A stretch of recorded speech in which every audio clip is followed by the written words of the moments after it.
How much protein do toddlers actually need? Your toddler likely doesn't require additional protein, by Erica Schwiegershausen, a senior writer at The Cut, who specializes in parenting and health topics. Previously, she served as the senior news editor for The Cut for 4 years. Photo Andy Ryan, Getty Images. It all started with the trend of protein-packed muffins, those flourless chocolate delights made with ingredients like banana, zucchini, kale, and peanut butter, all marketed as being loaded with protein to fuel our energetic little ones. I initially scrolled past these posts without much thought, but soon after I stumbled upon a recipe for a toddler-friendly protein shake. This wasn't an isolated incident. I found myself inundated with various recipes, including Rice Krispie treats enhanced with hemp hearts, and suggestions to pair leftover birthday candy with high-protein snacks like hard-boiled eggs. My social media feed transformed into a showcase of carnivore babies indulging in whipped bone marrow. Influencers like Hannah Bronfman have been serving their young children pizza made with a ground chicken crust, while Hannah Neeleman's kids are obsessed with yogurt mixed with Ballerina Farm protein powder. Even Jennifer Garner's baby food company, Once Upon a Farm, has jumped on the bandwagon, introducing refrigerated protein bars designed for kids. The New York Times has also contributed with ideas for high-protein bento boxes just in time for the new school year. With the surge of cottage cheese recipes and what I eat in a day videos featuring protein bars, it was only a matter of time before the protein craze reached toddlers. In recent years, the rise of kid-focused food content on Instagram has made the task of feeding young children seem increasingly overwhelming. Initially, parents were sneaking vegetables into treats like brownies and mac and cheese, but now they are fretting over whether their children are consuming enough protein.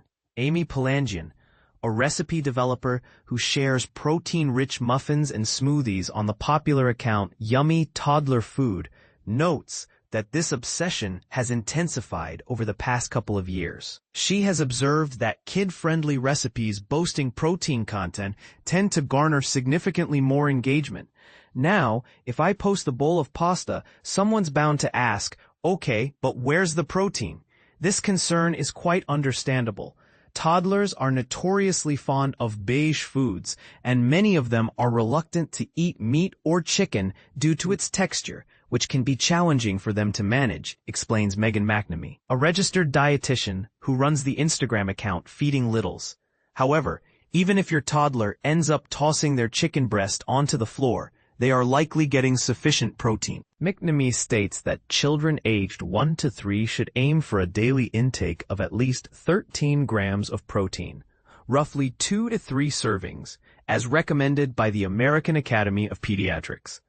Unless there are specific medical issues at play, almost every toddler I work with easily meets those requirements, she affirms.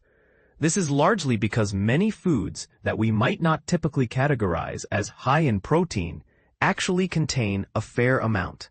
For instance, a cup of milk provides 8 grams of protein, meaning that many toddlers can fulfill their protein needs just from milk alone. An egg contributes 7 grams of protein. We often overlook that wheat also contains protein. For example, a cup of cooked pasta typically has about 8 grams of protein per serving, which can cover more than half of a toddler's daily protein needs.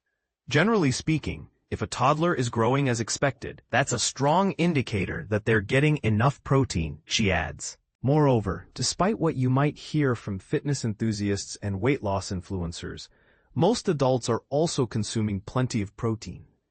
Experts suggest that healthy adults should aim for at least 0.8 grams of protein per kilogram of body weight. For instance, a person weighing 150 pounds should target a minimum of 54 grams of protein daily. Data from the USDA indicates that most Americans exceed this amount. While there is ongoing debate about whether these recommendations should be increased, especially for those engaged in strength training or older adults, some of the claims circulating online have become quite extreme. Now people are suggesting you need, like 200 grams of protein a day. McNamee remarks, that's just absurd. It is indeed true that protein can help keep us feeling full and McNamee believes that regardless of age, it's beneficial to include some protein in every meal or snack. If your child is only munching on fruit leathers and goldfish crackers, then yes, they will likely feel hungry all the time. However, incorporating protein can be as simple as pairing some crackers with cheese or peanut butter. There's this misconception that if meat isn't the main component of a meal, you're not getting enough protein, Palangian points out. That's simply not the case for either adults or children. Meanwhile, research indicates that parents might want to shift their focus toward fiber, a nutrient that many American children actually lack.